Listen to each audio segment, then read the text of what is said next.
The victory over fascism is the most important celebration in Slovakia, and I think that the majority of Slovak population believe that if Soviet army, the Red Army, wouldn't liberate us from fascism, probably we Slovaks, as a Slavic nation, wouldn't exist today because the Nazis' plans was to annihilate us or to enslave us. Of course, it's on the daily basis that there is a big pressure because we refuse to send weapons to Ukraine.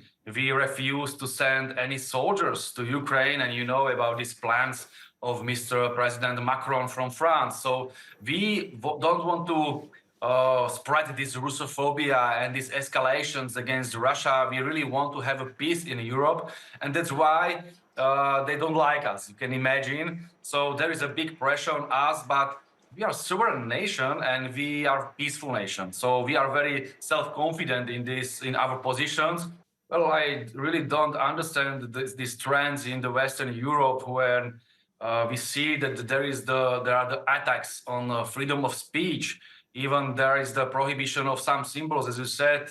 I had a big problems with the police because of the symbol of Red Army. It is this red star, and this is very, very dangerous trend.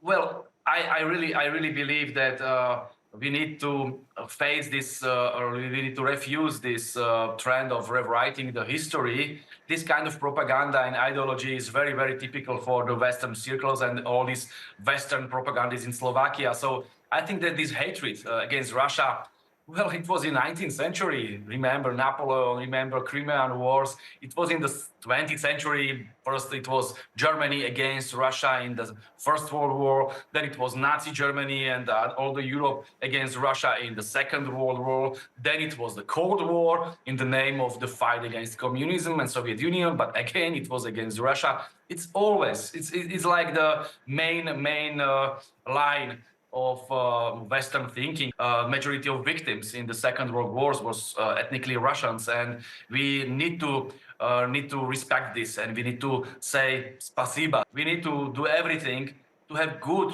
relations with all the nations in the world. This is the Slovak attitude, including Russia, China, including Western countries. We are not a great power. We need to have good relations with everybody, especially the nation which liberated us from the fascism.